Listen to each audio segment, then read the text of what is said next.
Chairman. Hello. How are you all doing? So good. Doing good. Quick check-in today before we start the contents of the podcast. How's everything in Tone Town? I have to say it's a bit wet. I rode in on my bike today, as I normally do, and I woke. You know when you wake up and you hear this relaxing sound of rain outside your window? Totally changes when you have to bike into work. So I was drenched like I have never been before. So Tone Town's a bit wet today over here in Vancouver, up in Canada. But other than that, you know, I'm dry now, and I'm thankful, and I'm looking for. I mean, I get to hang out with you guys for the next hour. So you know, it's a happy journey so far today. What about you, Brian? Same. The slow moving day, but I'm good, doing good. And I thought you were talking about like the processing tones you were getting when you said it's really wet. Well, I was. It was kind of a, you know, I was talking about both. It was literally wet in terms of precipitation, but the wet effects are, you know, they're my favorite. So I figured you were basing it off of your live stream from yesterday. We talked about wet effects. True. That's why I thought you were going with it. Yeah. No, it's wet all over here, you know. Rain outside, and the delays and reverb are high in the mix. I'm happy. How about yourself, Mason? All is well. Fatherhood's going good. I'm 5 weeks in. Man, that goes quick. Yeah, and one of the beautiful things about being up early is, you know, if any of you guys know me, I play tennis competitively, but I also like to watch professional tennis. So I've been up in time to watch all the Wimbledon matches when they start because I'm up early. And how is Mr. Wimbledon today? Wimbledon's going good. Women's. I was watching a women's semifinal a little bit this morning. It's going good. Men's this afternoon. Djokovic versus Norrie. We're gonna see how that goes. Yep. It's gonna be fun. Who's if you could make the call right now, who's taking it? Ooh. Who's gonna take it? I hope Nadal. Okay. Because I like He's Rafael the crowd Nadal. favorite. But you know, I think the dark horse is certainly Nick Kyrgios, the Australian. But I don't know, man. Djokovic is, I think, the winningest of all of them on that surface. So we'll see what happens. Okay. Well, you heard it here first. This is not a sports podcast, but you know, we dabble. Yeah. Tone Town is not exclusive to just Wimbledon. Yeah, we're gonna do some grass court pedal boards. Do it. I just want to see someone with a chunk of sod with all their pedals laying on top of it. Well, maybe that needs to be the next flatboard. Turf. It's AstroTurf. You know, the next. If you're on flatboard. the center court, though, you can only wear white, so these would be only white pedals. And on, you know, AstroTurf. Yep. Wimbledon friendly. That would actually be a pretty fun pedal board to do. That would Green be. surface with only white pedals, white cable, white connectors. Yep. Yeah. Oh my gosh. Yeah. Yep. And then a guitar made out of a tennis racket. Obviously. Right. Yeah. Yeah. Yep.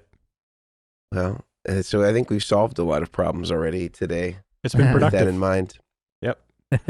Which I think rolls us into what I would like to announce is one of our new sponsors, which is our friends over at the Guitar Sanctuary, which, if you weren't aware, is where Brian actually is housed. Right now, if you're watching us on YouTube, Brian is inside the Guitar Sanctuary in the back room where he does all of his pedal board and rig builds. But not only do they house Brian Omilion from Omilion Audio, they also have some of the very best products in all of the industry, which includes Goodwood Audio and Vertex Effects and many of the products that we talk about every single week. So if you want to support our podcast, do so by supporting our sponsor, the Guitar Sanctuary. Again, they have everything that you need as far as your guitar, gear, pedals, amplifier needs, and you would be helping us by helping them. We're going to have a link in the description of all of our approved products and where you can get them on the Guitar Sanctuary website. So do check that out if you're interested in any things that we mentioned today or have mentioned in previous podcasts. let's get to it. Today, we're talking, is it, and you guys can correct me on the pronunciation on this one, is it bass rigs or is it bass rigs? I know we mostly talk about guitar, but there's sort of like, it's like a live sort of thing. I say bass. It's a fair question. And I think, different strokes for different folks. Some people say bass, some people say bass. Both are correct. Are all bass rigs waterproof? Yes, they are. They can be used on a boat. They can be used in your back room. It's, we try and cover all the basses on this podcast. Would a bass rig be waterproof because they don't use wet effects? Typically that would be the case. Controversial, Brian. I'm glad you brought that up as well. I know. Shots fired. Yeah. Right. Well, and I've always wondered, because I always see these big, bass pro shops off the freeway, these big superstores. And I always thought, I don't even know that many bass players that could fill up that establishment. So it's interesting that they're so ubiquitous. But with that said, today we are going to do a dedicated episode to our bass player friends. And I think if you're a guitar player, I don't think you should tune out on this one, because there's probably a bass player in your life that you care about. Just cue the music, please, Brian. That you really care about.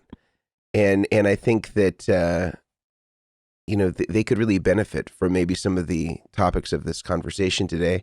And show them that you care by endowing them with some of this information that we're going to talk about today between the three of us, because bass players are often, the marginalized stepsister they're the Cinderella of tone. They kind of get abused. Nobody really talks about them. They don't get a lot of good quality information. Everything goes to the guitar player that's sexier. And so today we're really going to celebrate bass players, and we're going to give you the best information that we can about best practices to really optimize your bass rig in terms of your pedal board, talk about some of our favorite gear and some of our favorite pieces, maybe some of the buffering and how that might be different on a bass rig relative to a guitar rig.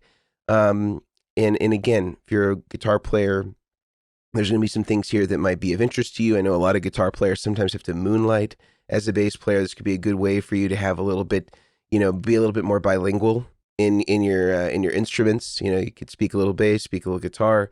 That's always good, to be able to speak multiple languages. So I think with that in mind, is there any sort of broad strokes, overarching sort of commentary you want to make about bass rigs before we get into the details? Brian, you got anything?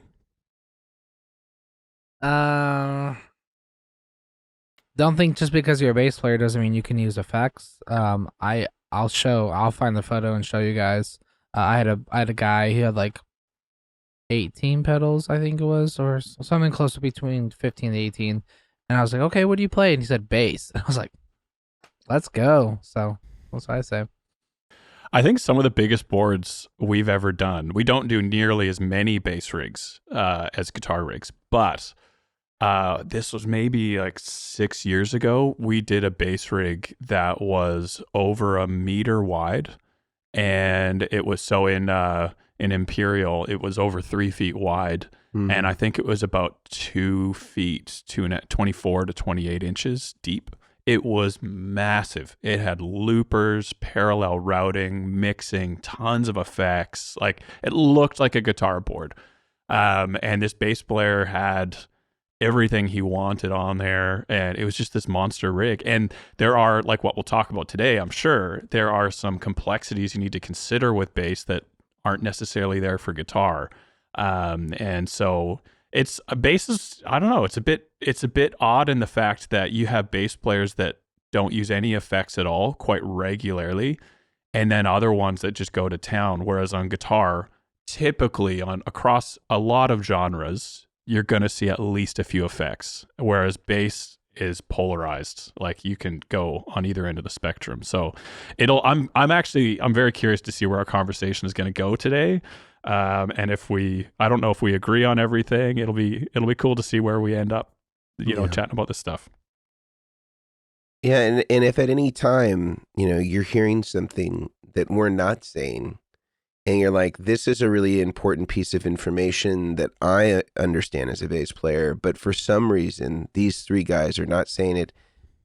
On YouTube, you are welcome to join in the conversation by way of the comment section. We would love to hear from you, as always. And if you love the content that we're talking about, tell us in a review on iTunes. That goes a long way in helping us. Just wanted to mention that as a quick aside. But I think if we're talking about bass rigs generally, maybe we start at the beginning with the bass itself. Now, understandably, just like guitars, there are a wide variety of bass types. Some are active, some are passive. I would say there's a lot more active than in guitar world as far as basses are concerned.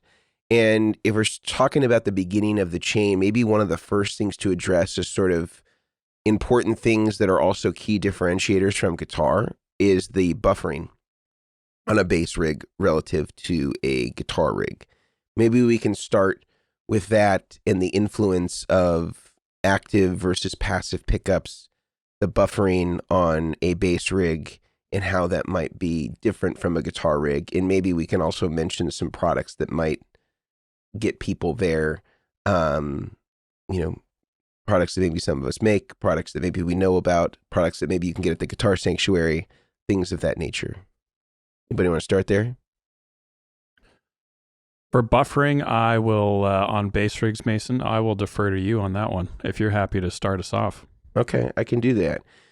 So we've talked about this in our buffer episode before, and really the same thing holds true of guitar and bass, is that if you have active pickups or you have a preamp in your bass, that's basically putting the buffer in the bass. So it's starting before the output cable, or the input cable goes out of the output of your output jack. Yeah. So that is something that, you don't need to add a separate input buffer if you already have active bass pickups, unless the specs are really bad. Now, one thing that is different about bass rigs in terms of buffer specifications that's really a big differentiator is there are far fewer specs that are standardized for input impedance on bass amps. And for guitar, it's almost universal. So in guitar, almost every amp is a 1 meg input impedance. So when we choose the input impedance of our buffer, which we want to represent the same thing that our instrument, in this case a bass, would see if we plugged into our amplifier, we want it to see that same loading when it's plugged into the input buffer, which is starting the pedal board. This is convincing the bass pickups as though they're seeing the front of an amplifier and loading them accordingly, how you're used to hearing your bass plugged directly into your amp. And then on the output, it's converted to low impedance so that it can find its way through all of your pedals and all of the patch cables to make its way back to the amplifier. And hopefully you have another output buffer at the end. We'll talk about that a little more as we go. But let's just stick with input buffer for now. On the bass rigs, I've seen stuff as low as 500K as far as the bass amplifier input impedance or DI input impedance. And I've seen stuff as high as like 10 megs. So you don't have a lot of standards there. That makes it really hard to choose a buffer that's going to meet every criteria. And because of that, there can often be people that will, like, say, use the Creation Audio Lab, the DIY buffers that we recommend, and they might have a toggle switch installed with a couple of different resistor values, because if you're DIY inclined, whatever you set the R1 value, that's the resistor 1 value, on the PC board is going to set whatever the input impedance is. So if you put a 10 meg resistor in there, that's what the input impedance is. If you put a 1 meg resistor in there, that's what it is. Some people I've seen that are bass players have actually taken and wired a switch to that R1, and they've had 3 different values that they can select between depending on what amp they have, because their Ampeg is one specific value, and then they have a Gillian Kruger that's a different input impedance. So this will allow them to be able to meet the needs and the loading of their amplifiers based on whatever it is that they're choosing. Now, if you have one amplifier that you use all the time and it's standardized, then you can try to find something that's a little bit more optimized. I would say generally bass rigs, most of the bass amps are more unloaded than a guitar amp, which means they're higher input impedance. So they're above 1 meg. They're like 2 meg, 3 meg, 5 meg. I wouldn't say anything above 5 meg probably needs to be addressed, because I don't think you're going to hear a difference between, let's say, 5 meg and 10 meg. Once you kind of get up that high, there's going to be very little difference perceptible between 5 and 10. One built-in buffer into a tuner that's pretty unloaded that a lot of bass players really relate well to is the one that's in the Peterson tuners. I think that's a 3 meg input impedance. That's pretty high. So a lot of bass players do appreciate that. They like that sound. But again, if you have an amp that's way down at 500K, it's certainly going to sound different. Of course, I'm sure that if you ordered a custom Goodwood buffer, I'm sure that you guys could adjust your input impedance to be whatever it is that the person wanted. And there even are some buffers that I've seen that have variable input impedances. I think that actually the Empress stereo buffer has a variable input impedance. It's on a pot. I don't know if there's an easy way to tell where it is in terms of the actual reading, but I would presume that as you turn it to the more unloaded side, they must have some spec of like on the max, it's 5 meg, and on the minimum, it's 250K or something like that. But I'd say the Creation Audio Lab ones, you can also get them to make it preset as a high input impedance. I think it's around 10 meg or so.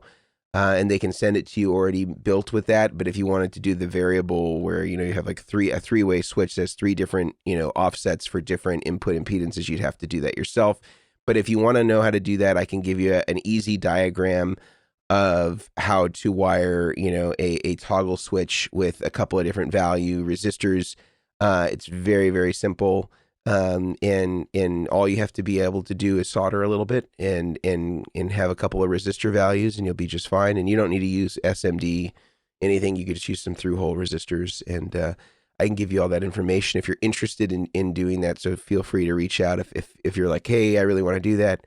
I can explain that how to you. I can give you a little drawing, and it should be pretty easy to execute. But I think that's what I would say on input buffers. Also, if you have a wireless, that's an input buffer. They probably won't necessarily be optimized for your specific bass amp. I think most of them are a 1 meg input impedance, and then the output impedance can range drastically. I'd say that's one place where guitar and bass are aligned. Again, low output impedance as possible, as close to 0 ohms, reasonably, maybe 100 to 300, maybe a little higher. But the lower the better. Closer to 0 on the output impedance, the better it's going to be at driving a long line. That's what I would say as far as the input buffering section is concerned, at least for the bass relative to guitar. Anybody else want to weigh in on that?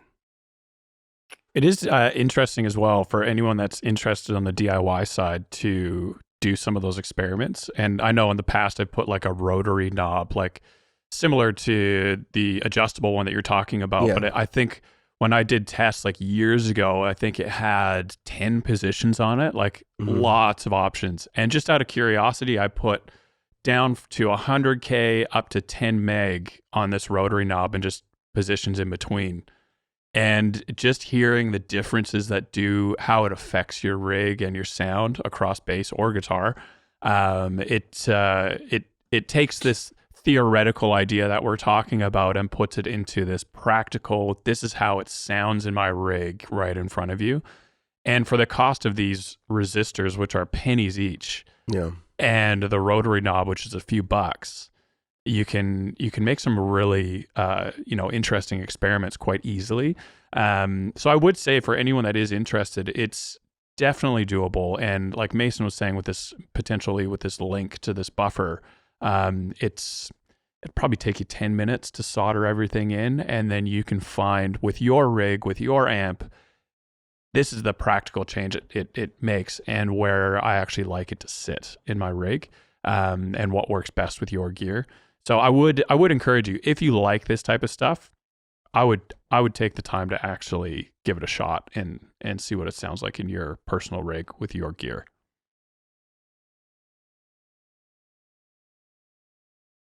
Yeah. Brian, any additions to that? No, I mean you guys covered it all right there. I do not object to anything. Yeah, and just to show you real quick, kind of like what this would look like, I'll just share it real quick on the screen here. So like if you go to the Creation Audio Lab site, it's called the Redeemer Buffer. I usually mark here if I was going to buy it. I usually get the isolated nylon jack, just because sometimes with the metal jacks you can have some ground loops, but you can adjust it to 1 meg if you want it to be that. But I think that if it's in its standard ultra high impedance, I think that that's 10 megs. And then on this, you would just select unity gain. You wouldn't want it with the boost. And it's, $46 for one. And if you're looking at this picture here, basically the buffer is wired into the jack. And then you could just cut off this little battery clip, and then you could just wire the plus and minus to just a 9-volt DC jack. And an easy place if you're based in the US, if you wanted to just get the 9-volt DC jack, you could go to a place like Love My Switches, which is kind of just a really good, has kind of everything one-stop shop.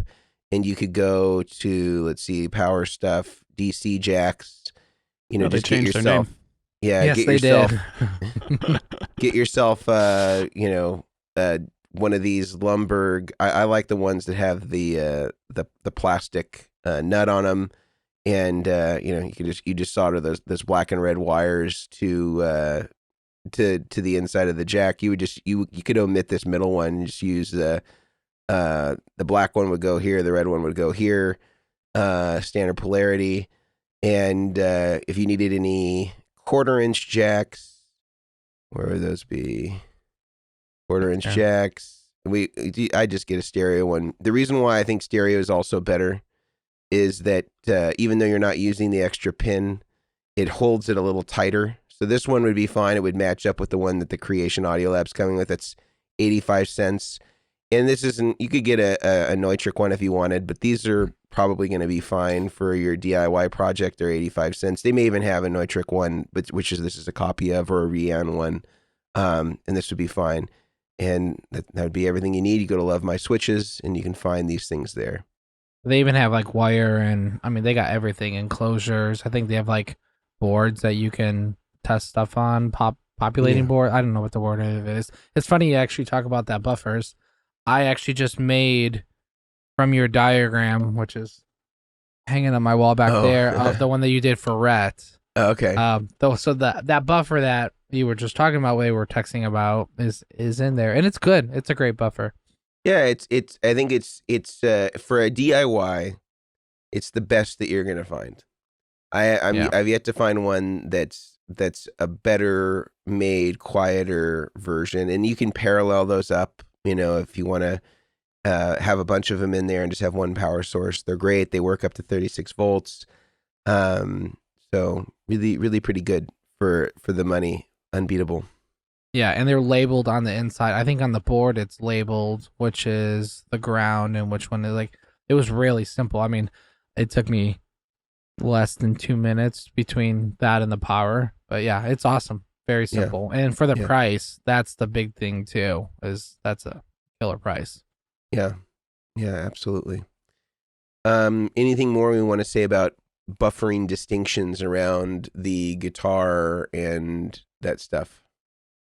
I actually had someone message me last night, and I'm curious of your guys' thoughts on using a Polytune. I think it's the 3, he said.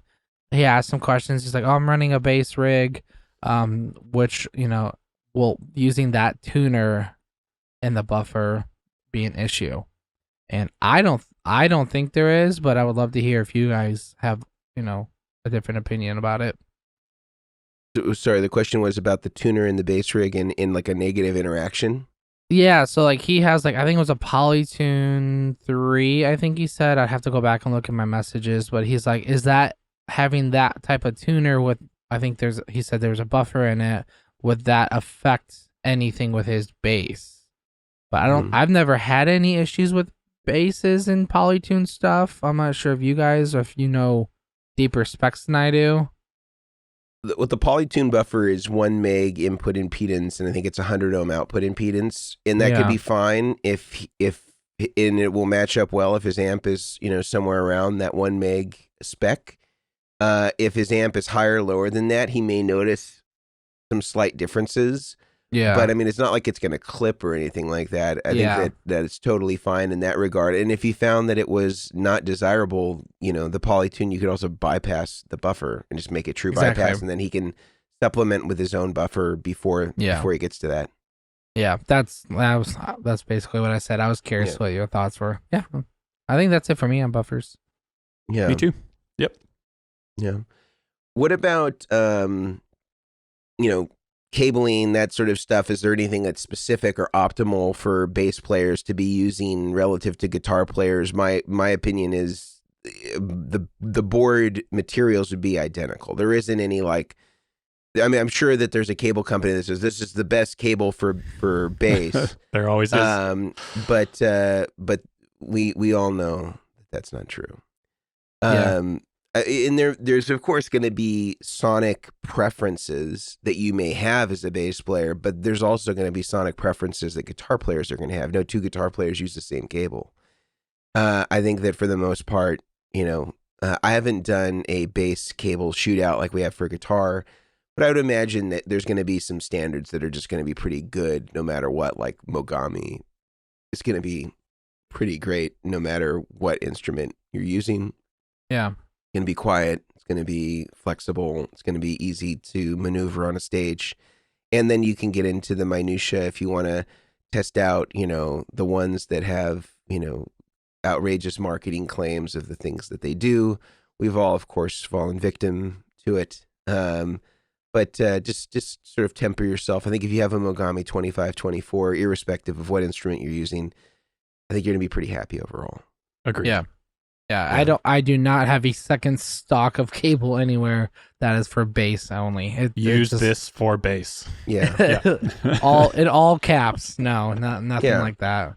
And I think some people are afraid, it's like if you have a vegan at the barbecue, you got to separate a separate section of the grill so that it doesn't get contaminated. There isn't anything like that for bass players. So, we can all eat from the same grill. We're all vegans here. If I hear you correctly, Mason, not meat eaters. We're all vegans here. The whole grill is available. Well, I always say that cows are vegan, so we don't have to be. I've never heard that one. That's a good one. Thank you, beef. Yeah. Yeah. I'm sorry to any of the vegans and vegetarians out there. I do only have grass-fed beef. And we have when we locker our own quarter steer, quarter cow, so get it from a good source where the cows were happy before presumably they were butchered. Sorry about that. But in any case, back to bass players. Indeed. So cables are the same. There is no specific reserved cable that's specifically for bass players relative to guitar players. We've talked about the buffering on the input buffer maybe needing to have some slight adjustment. As far as the output buffer at the end of the rig, that would be the same for a guitar player and bass player. You really are just looking for the output impedance spec. The input impedance spec is really not critical there. You're just wanting to get a nice long that long cable driven properly back to the amp. So just focusing on that, low output impedance as possible is going to be just fine. Don't be so concerned about the input impedance on the buffer at the end, which we're calling the output buffer, whereas the input buffer is the one right up front that the bass plugs into when it reaches the rig. Maybe let's talk about some effects or some uses of effects, maybe in particular like parallel mixers, which bass players really have utilized more often and arguably more effectively than guitar players have in creating parallel signal paths using DIs. There's obviously several different ways that I've seen bass players use DI boxes. Some of them will use a DI before they enter their pedal board, so they have a dry bass all the time, and then they have the affected bass, and they can blend them together or use one or the other, or a producer can add whatever effects they want to the DI if they don't like the processing that the bass player has done. Maybe we kind of get into more of the signal path aspects and maybe some of the products and pedals that we think are really great. How's that sound? I think this is where bass really shines, and a bass rig, let's say, and where the possibilities can be practically heard. If you're a bass player listening to this and you've never considered maybe you use a few effects, but you've never considered running a parallel signal path. The change is drastic, and depending on what you're after, I would say significantly better and more flexible running a parallel signal path. So, I think this is where, in my mind, bass rigs, they're a ton of fun. And maybe one more aspect I can layer on top of this bass cake of tone is some bass players are apprehensive or skittish about using guitar effects on their bass because they're afraid that they may not work properly.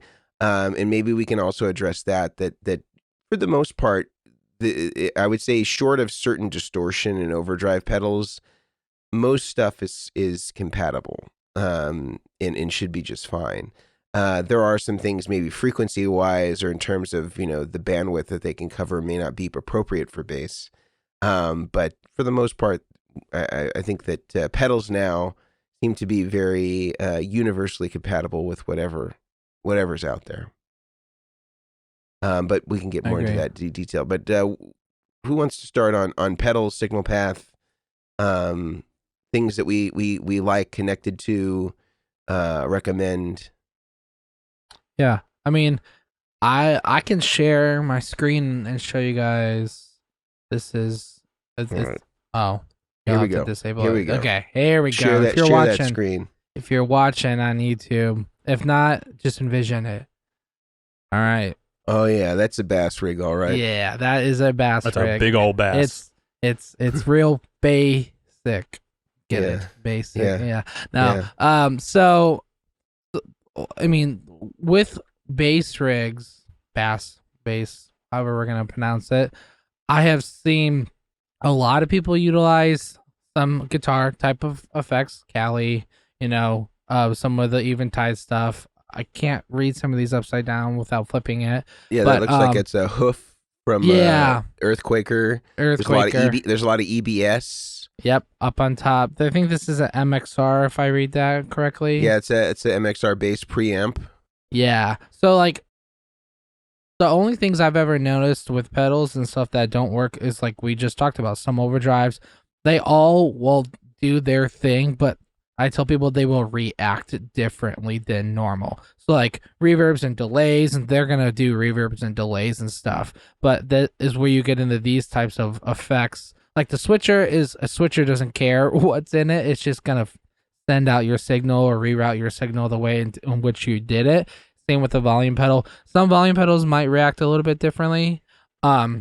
But it's interesting. Like this is one of the biggest bass rigs I did, where we built the whole board around normal pedal board, cabling, power, everything, junction box, volume pedal, everything, the switcher, and then we added bass pedals, and it was very interesting. This isn't parallel series yet. I have done parallel and series board, and it was actually really cool. There was just more like liveliness out of it, but depending on your application. So I just want to show that as like there's a lot of really good brands of pedals that aren't like the top name brand pedals that are really good. So don't be afraid to try, some stuff that you've never heard before. And I think with the bass side of things and parallel effects, in what I found in testing out gear with customers and just doing tests in the shop and stuff like that, is like you guys have been saying, you really can use whatever you want. But if there's certain effects that you want to try, you like the sound of, but they shelve out the bottom end, which is your job as a bass player, is to hold down the bottom end and be the backbone of the band. If they shelve out the bottom end, but you like the texture it adds, maybe certain fuzzes or overdrives, that's when we can get into parallel effects. And what we mean by that, if that's a new term for you, is kind of like what Mason alluded to. You could run a typical bass rig for us. You could run your bass into your pedal board, maybe into a compressor, something like a Sans amp, which is, a preamp type pedal, gives you some good EQ and control of your bass sound, maybe a volume pedal. After that, you split your signal to, let's say, an overdrive that you really like, maybe a reverb and a delay. That's one side of the split. The other side can go straight to front of house or straight to a DI. And then after the overdrive, maybe delay, maybe reverb, maybe a POG, an octave, you can also send that to front of house. And now front of house can mix in that clean sound, which has all of the articulation, all of the bottom end, the full frequency sound of the bass guitar. And layering on top of that, they can also mix in some of that texture from maybe an overdrive and a POG or a bit of reverb, some wet effects used sparingly on bass, I would suggest. And they can blend in both. And so what we did with that ages ago, we did a product for that, which we don't make that specific one anymore, called the Bass Interfacer.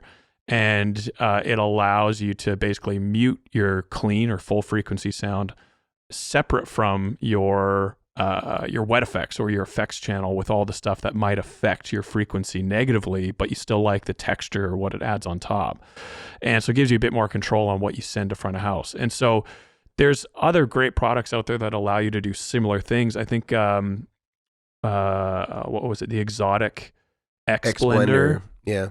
That's one of them. And we do some bass products as well that allow you to do that type of stuff. But for the X Blender is not expensive, but it allows you to, mess around with some of this parallel routing in a way that retains what your job is as a bass player, those low frequencies, but allows you to have some fun layered on top as well. And so that's when we're talking parallel effects, it opens up this whole new world. You can chuck just about any effect you want in that parallel chain while retaining the bottom end of your bass. And it just gives you a whole new realm of flexibility and options on bass guitar.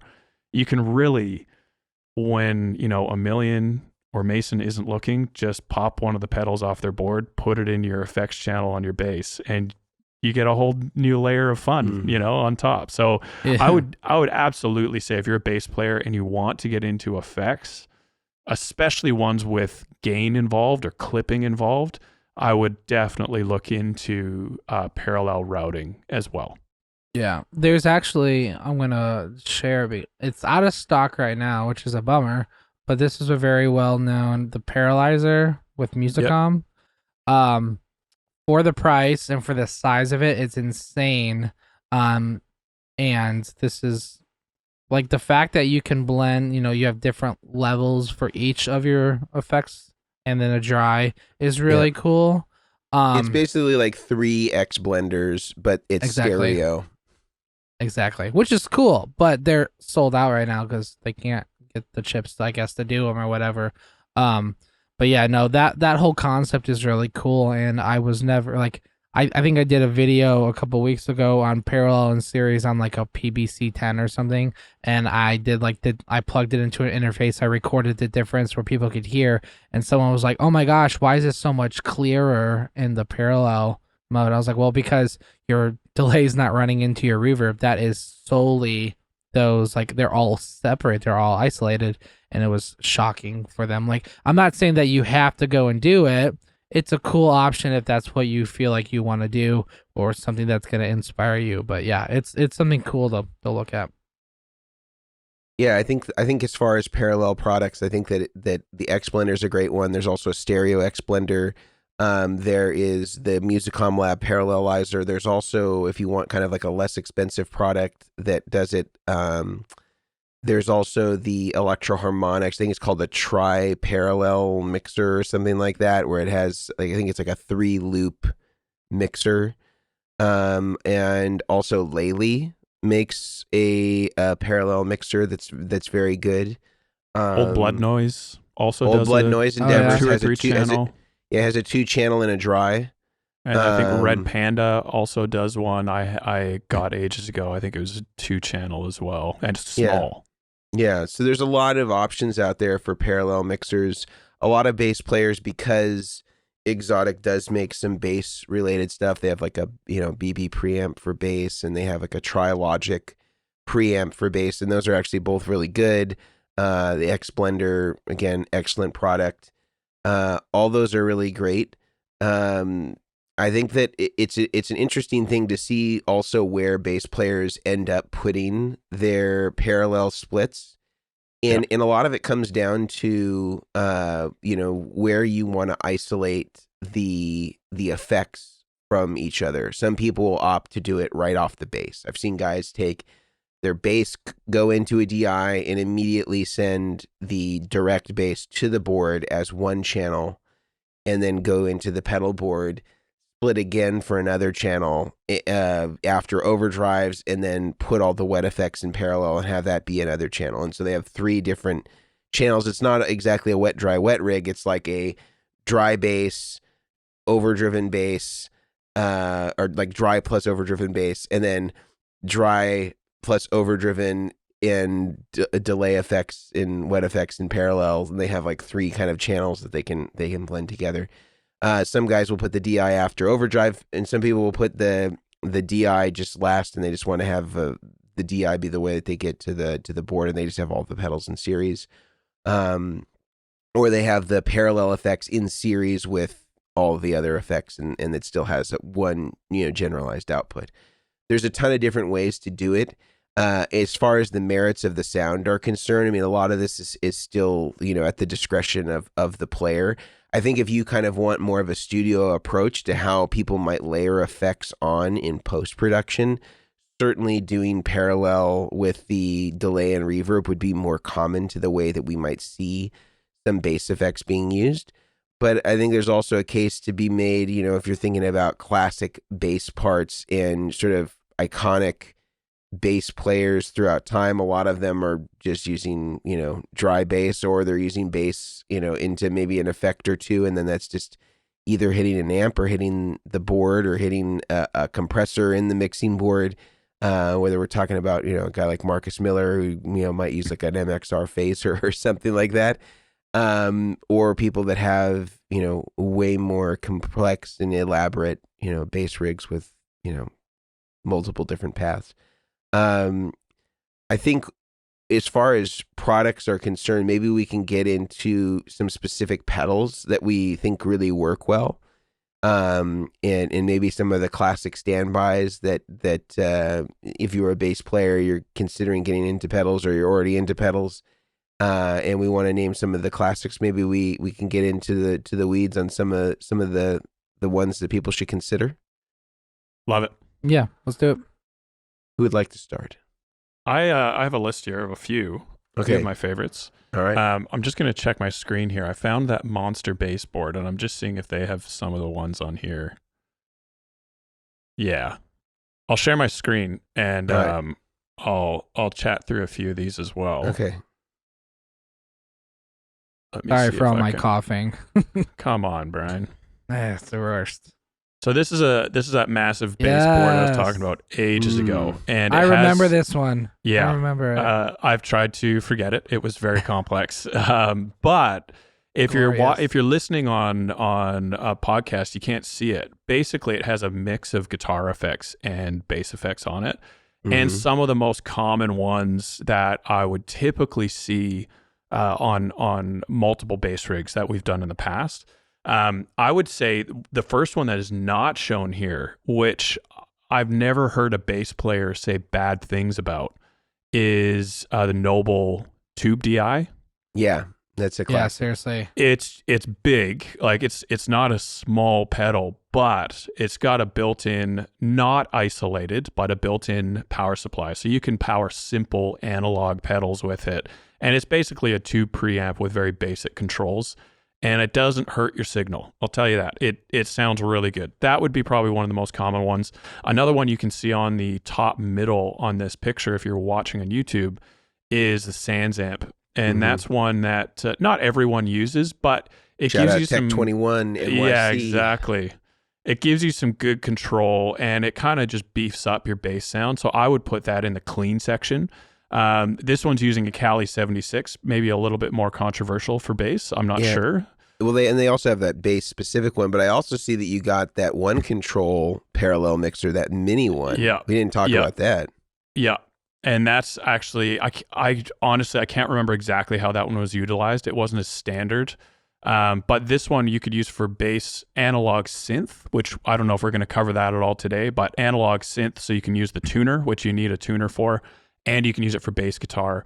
And I think that blender was more between using synth type stuff and bass guitar. So yeah, so I would say that the Noble, the Sans amp, another one, anything from Dark Glass is very common and not loved by all, but if you're a Dark Glass fan, modern bass sound, yeah, and a lot of people love those. And then one more really quick, EBS Multicomp. It was quite a popular one, and by everything from ZVEX, EBS is really good. It's great and affordable as well. It's and not great for insanely guitar. priced. I should name. Yeah, and then lastly, I'll just say Aguilar Tone Hammer and the ZVEX Box of Rock are also quite popular. Box of Rock for a drive. Yeah. I've had a few bass players just really say, I like what it does for my signal, works for me. And again, not massive, so you don't have to have a huge board for all this stuff like the one that's pictured. But those would probably be some of my highlights for bass guitar.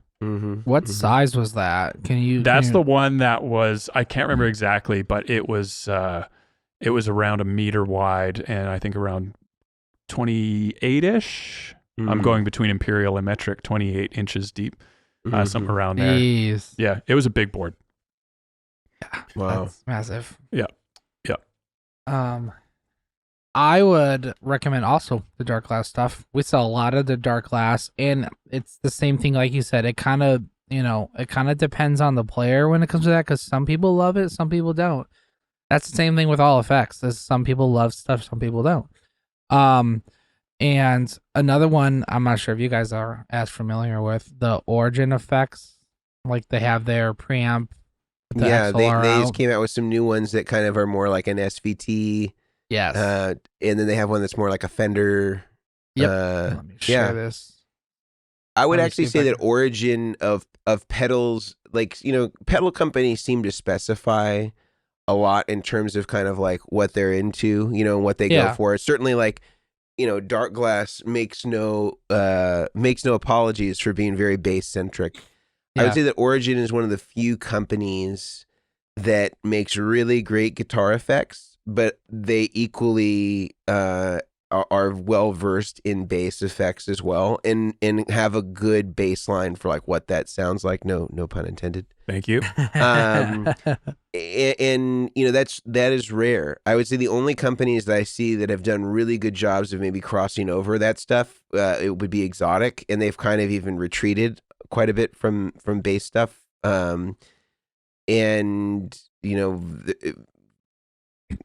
Tech 21, I guess, has done a good job at creating guitar and bass centric stuff, but not a lot of companies have done a really good job in both areas. They kind of end up specializing because I think it is hard to accommodate everybody. Yeah, I shockingly, and maybe this is just something I'm just not used to seeing, I see a lot of like JHS pedals on bass rigs. Like, I had a couple of people ask for the Morning Glory on the baseboard, and like companies I was surprised. That's what I'm saying. It was like kind of like I was kind of surprised. I was like, oh, like for what? Like, oh, for dirt. I was like, okay. So we put him on before, and it was surprising how people are utilizing certain effects. Like they're not just buying an Origin all-in-one preamp pedal. They're combining pedals together, or they're adding a pedal with a two note, they're like little two note cabs thing, and like they're kind of just like creating their own sound, which is great. I think that's a great thing. It's just interesting to see some people are like all for bass pedals, and then some people are like, nah, I'm just gonna, I'm gonna make it work with, these other random pedals, which is interesting. Yeah. I would say as well for gain pedals for bass, and disagree with me, guys, if you dare. But for gain pedals for bass, you typically, like with guitar, it's all about the transparent overdrive, all that stuff. But for bass, you kind of want something with a little bit more texture. You're really after like the texture sound of bass, because on the lower frequencies, these transparent overdrives, they don't sound like they're doing much. If they're made for guitar, at best, they're going to shelve out the bottom end. They're going to act a bit like a high pass filter and get rid of some of your lower frequencies. And you aren't really going to get those same subtleties on the lower frequencies. You kind of want a gain pedal where clipping is the goal. And you can adjust that gain level, obviously, but subtle isn't always going to be your best friend for gain on bass. Yeah, so I think for that reason, like if we're talking about guitar pedal equivalent or guitar pedal crossovers, let's say Rats tend to be really good. A lot of bass players are into Rats. They're into big muffs, where they have kind of more of an aggressive hard edge. They tend to be more favorable toward bass players. For more of a subtle drive, a pedal that's really overlooked, even for guitar players, this is a secret for guitar players if you're a guitar player listening, is the full tone bass drive, which is basically the full drive that goes much lower in terms of the bass frequency. But for a lot of people that hate tube screamers, that say they cut out the bass, I tell them to get the full tone bass drive, because it has, a lot, it almost is a little bit more Nobles-ish, where it kind of has a tube screamer element, but has a lot more low end. That's a really great one for bass if you kind of want more of a subtle, transparent-ish drive, but doesn't mess up your kind of the EQ or the natural EQ of the bass. That's a good one. I think Exotic makes a lot of great stuff. We kind of touched on that. The BB preamp bass version is really great. I'm in total agreement with the Nobles.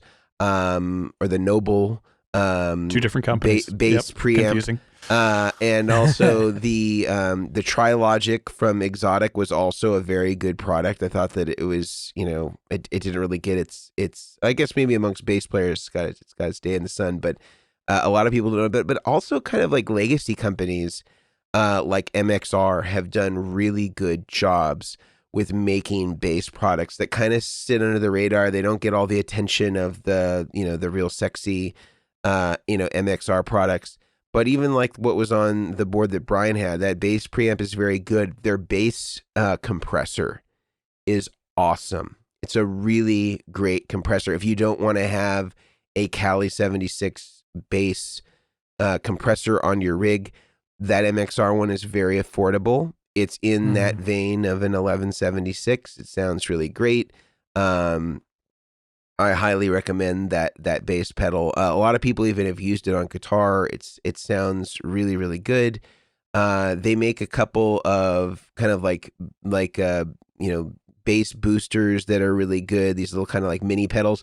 They also have an OC2 clone that's really, really excellent.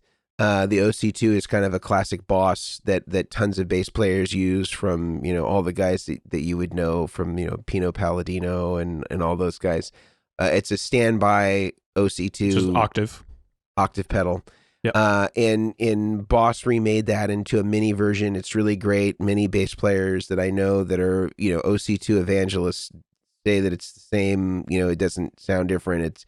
And there's a bigger version that I think has a few more extra controls, but the small kind of mini one is kind of a 1-to-1 replica of the, old school OC2.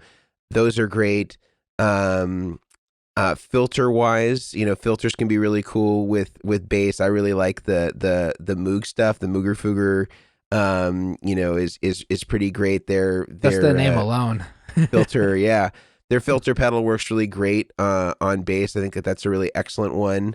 I also really like Rats. I like the more aggressive Rats, like the Turbo Rats or the Deuce Tone Rats, or you can get like, have a couple of different channels. But I also think something like, the JHS Pack Rat or Rat. What is it? Pack Rat?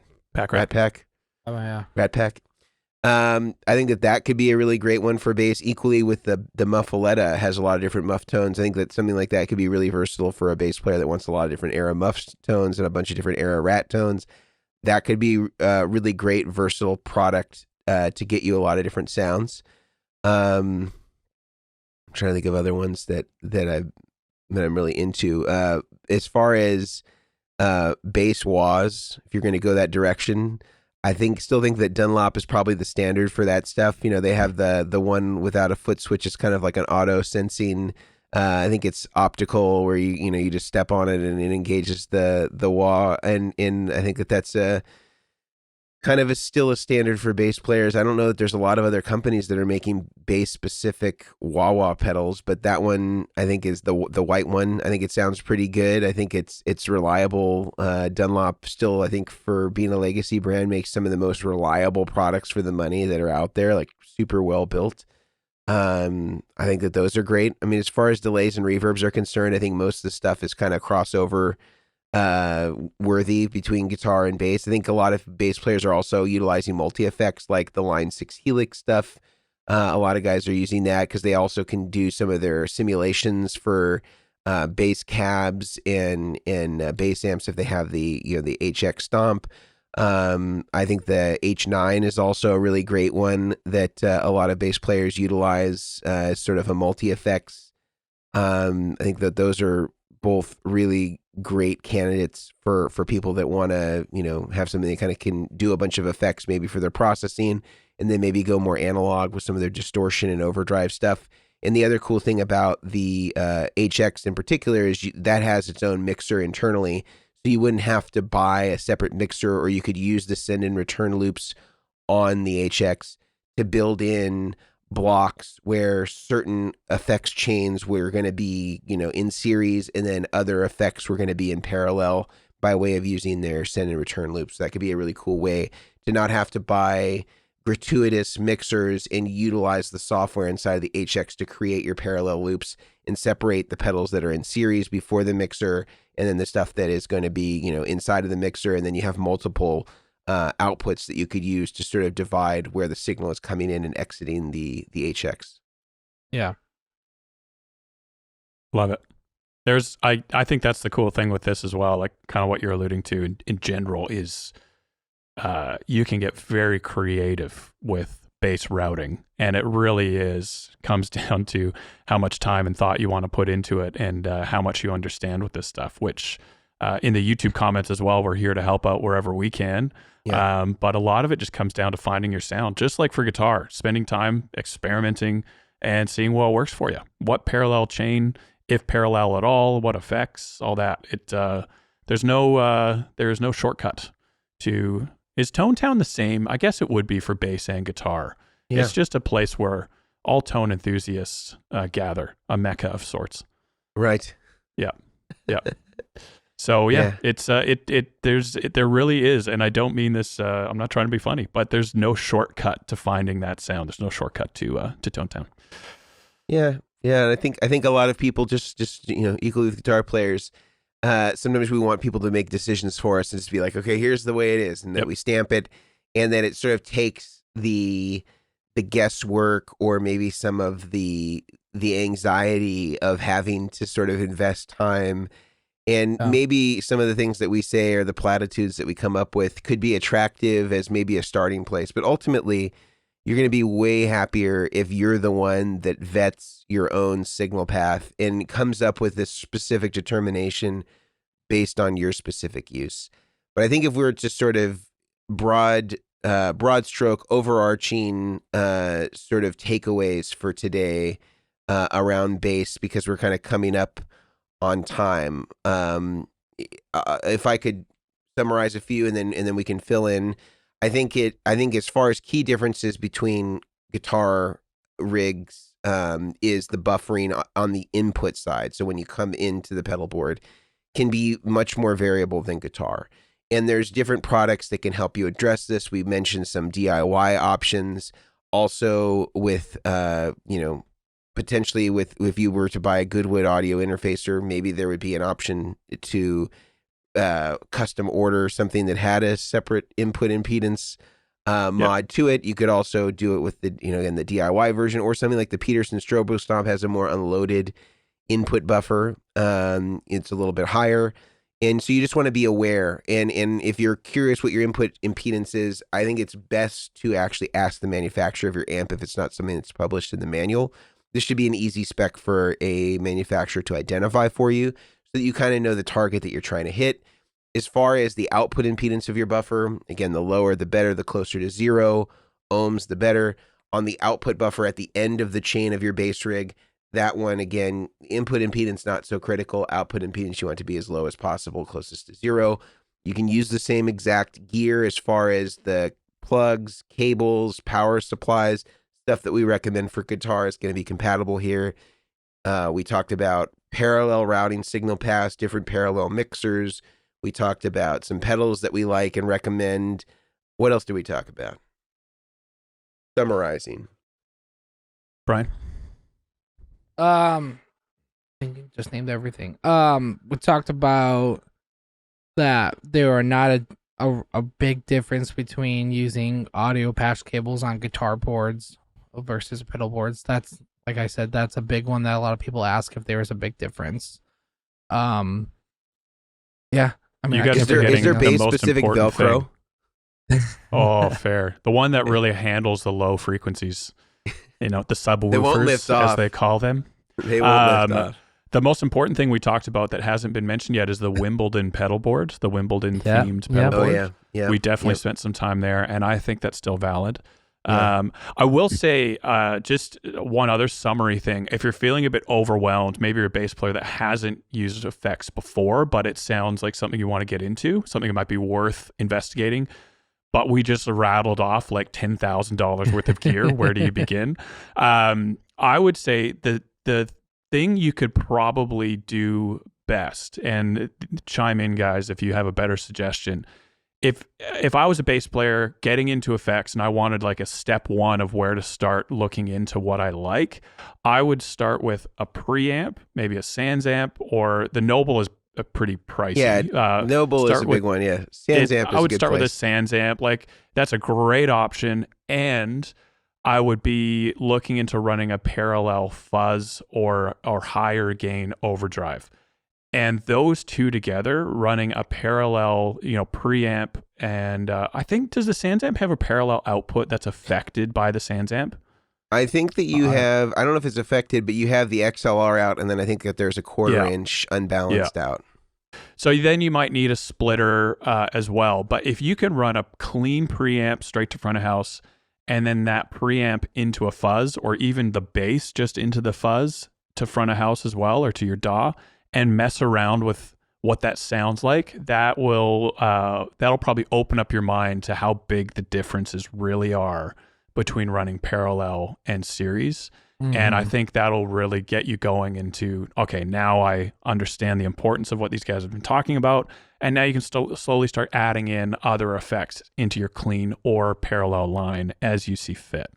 So I would say get a preamp, maybe get the X Blender by Exotic, and a fuzz. Maybe the Pack Rat could be a great choice, or the Muffletta from JHS, like Mason mentioned, and then start having fun from there and see where you end up. And then, for, I don't know, maybe all of that's around $1,000. I know that's not a little amount of money, but it's not 10 grand. For $700 to $1,000, you could get a basic pedal board and go from there. Brian, any last minute additions, suggestions, words of wisdom to all of our bass friends or pedal curious bass players? Oh, nice. Don't be basic. Yeah. No, I mean, I'll say it because it's true with all different musicians. Is we all have our own type of tone. We all like to do things a certain way. So, if you, I do a lot of these like Q&A, ask me anything questions on Instagram, and I'll get a lot of people that will be like, oh, I'm running this type of pedal for my bass rig. We'll say bass, because I actually had one last night. What do you think? And if you ask an opinion of someone else and they have a different opinion from you, it doesn't mean it's a bad pedal. It just means it's not the pedal, or Grant or Mason or I have different opinions of the pedal. If you like that pedal, freaking use it. Like, that's how I say, like, it's like, if you like that pedal, you like what it's doing, you like how it's reacting. It may not be, as like Mason says, the sexiest pedal or anything, like, but it does the job you need, then use it. I mean, it's, it's like car tires on a car to tone down. Like, there are highway tires, there are off-road tires. So it kind of depends on your terrain of what you're playing in your gigs or what you're doing. It's going to differ. So don't be afraid, and, be open to other people's input, because let's be honest, none of our inputs are the same on pretty much anything. So that's what I would say. And just don't take, Bass God 123's word for it on the gear page. You have no idea what his baseline is. It's like, that's my handle, don't you? Yeah. You knew. Like it's just like, we have different baselines for our steakhouses. We're gonna stick with the meat analogy. Some guys are like, Sizzler is their baseline. For other guys, it's going to be, Ruth Chris or some more, fancy steak place. You saying Sizzler isn't fancy? Well, I mean, it's got its purpose, man. You get the salad bar. Some of them have soft serve ice cream. I remember as a kid being into fancy. I went for the soft serve, so and the salad bar, but. It's again, and that's not to say the baseline is wrong. It's just saying that for some people, they get everything that they need and they are happy as a clam to be at Sizzler. And some people are like, I will never eat at Sizzler no matter what. They're a classicist. They're an aristocrat. They're only going to order, steak with blue cheese sauce and potatoes gratin.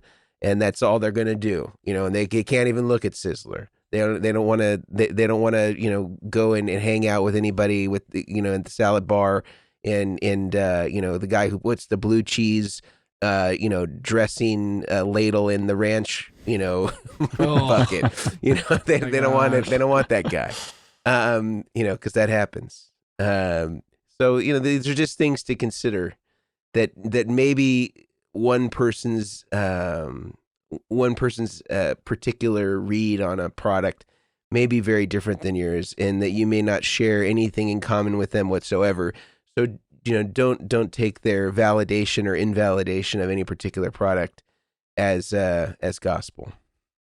And the other thing as well, I don't know any guitar player really that doesn't have spare effects laying around that aren't on their pedal board. If you're a bass player, just go ask one of your guitar player friends, like, what guitar pedals aren't you using for the next week? And just start the act of testing out pedals. Even if you know it's going to be horrible on bass, plug it in and have a listen to what it does to your bass sound, and start training your ear on what you like and what you don't like and why.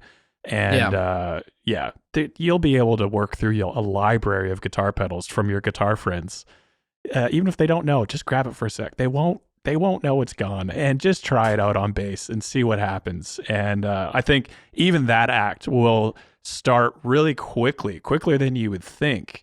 It will start training your ear on what you kind of like or don't like on bass, and then start moving forward from there. Take some small steps in that direction. I think you'll be pretty happy you did. So, I think go ahead, Pride. I was going to say, because I was looking at the back behind Grant's head, I feel like the next trend is going to be like pedal wall art. Like, screw pedal boards, screw how beautiful your pedal board looks. It's going to be like, how can I line and the heights of all the different pedals and displaying them on a wall? Because I gotta be honest, I see some guys like Bradford Mitchell and them, they got like shelves of pedals. It look beautiful, but like, that's gonna be the next thing. It's like, I don't care. My thing's gonna look like a rat's nest. I want to see that pedal art. I like it. I don't know. It's super random.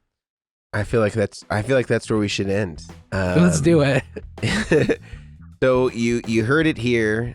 the future of pedal boards, and if anybody can make that transition, it's certainly going to be Brian. And thanks to all the guitar players. If you hung around to listen to the whole thing, we appreciate it.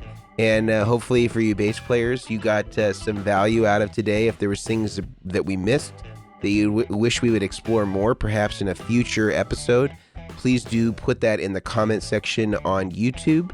If you are listening to this on iTunes or Spotify or any of the places where you get your podcast, we would greatly appreciate a review on iTunes. We know that maybe you don't listen to it on that platform, but that seems to have the most weight in terms of indexing and categorizing the podcast so that more people like you can find this and have access to it and benefit from the podcast. We also, again, want to thank our sponsors, the Guitar Sanctuary. We're sponsoring the podcast. Again, if you want to have a rig built, Brian is housed inside of the Guitar Sanctuary, and he has access to Vertex products, to Goodwood audio products, and he can build your board using the best materials, supplies, pedals, pedal boards that are out there, and you can get it all at the Guitar Sanctuary. And we will have a link in this video that has all of our approved products that we talked about in this video and in other videos. So if you're interested in any of this stuff, you want to check it out, definitely do check out that link. And that goes a long way in helping us by supporting the Guitar Sanctuary. Again, our supporters of the podcast. Thank you, everybody, for watching, and we will see you next week. See ya. See ya.